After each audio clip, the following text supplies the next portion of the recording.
ကြံအစမှာတူတကြံအဆုံးမှာတူကျွန်တော်တို့ချစ်ခင်ရတဲ့ဝါရင်အမှုပညာရှင်ကြီးနှစ်ဦးကိုဒီနှစ်တကြံမှာတပြိုင်တည်းဆုံးရှုံးလိုက်ရပါပြီအားလုံးပဲမင်္ဂလာပါတနိုင်ငံလုံးပျော်ရွှင်နေကြတဲ့နှစ်တစ်ကူအတာတကြံကာလဟာအမှုပညာလောကအတွက်တော့တကယ့်ကိုနှမျောတတဖြစ်ရတဲ့ဝမ်းနည်းစရာကောင်းတဲ့ကာလတစ်ခုဖြစ်ခဲ့ပါတယ်တကြံအစအကြိုနေ့ကနေတကြံအတက်နေ့အထိရပ်ပိုင်းအတွင်းမှာတင်ပြည်သက်တွေရဲ့အချက်တော်ဝါရင်အမှုပညာရှင်နှစ်ဦးဟာသူတို့ရဲ့နောက်ဆုံးခီးကိုအတီးတီးထွက်ခွာသွားခဲ့ကြတာပါပထမဆုံးဆုံးရှုံးမှုကတော့တကြံအကြိုနေ့မှာစတင်ခဲ့တာပါ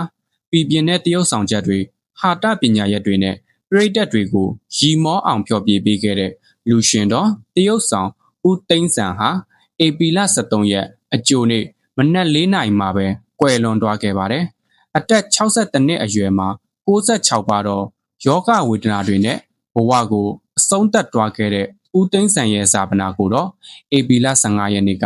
တန်လင်းမြို့အမိုးနီတုတ်တံမှာပြုလုပ်ခဲ့ပြီးဖြစ်ပါတယ်။ဒါအပြင်တကြံအတက်နေ့ဖြစ်တဲ့ဒီနေ့ဧပြီလ16ရက်မနက်အစောပိုင်းမှာလည်းနောက်ထပ်ကြေကွဲစရာသတင်းတစ်ခုထပ်ထွက်လာခဲ့ပြန်ပါတယ်။အဲဒါကတော့တရုတ်ဆောင်ဒါရိုက်တာကိုမင်းစောအသက်53နှစ်ဟာအုံနောက်သွေးကြောပေါက်တဲ့ဝေဒနာနဲ့ရုတ်တရက်ကွယ်လွန်သွားခဲ့တာပါ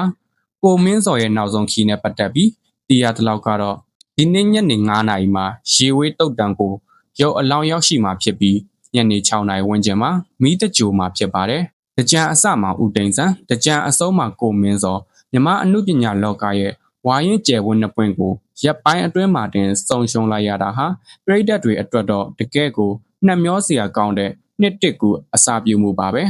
ကွယ်လွန်သူအမှုပညာရှင်နှစ်ဦးစလုံးကောင်းရာဒုက္ခရီရောက်ရှိပါစေကြောင်းကျွန်တော်တို့ channel ကနေဆုတောင်းမေတ္တာပို့ထားအပ်ပါတယ်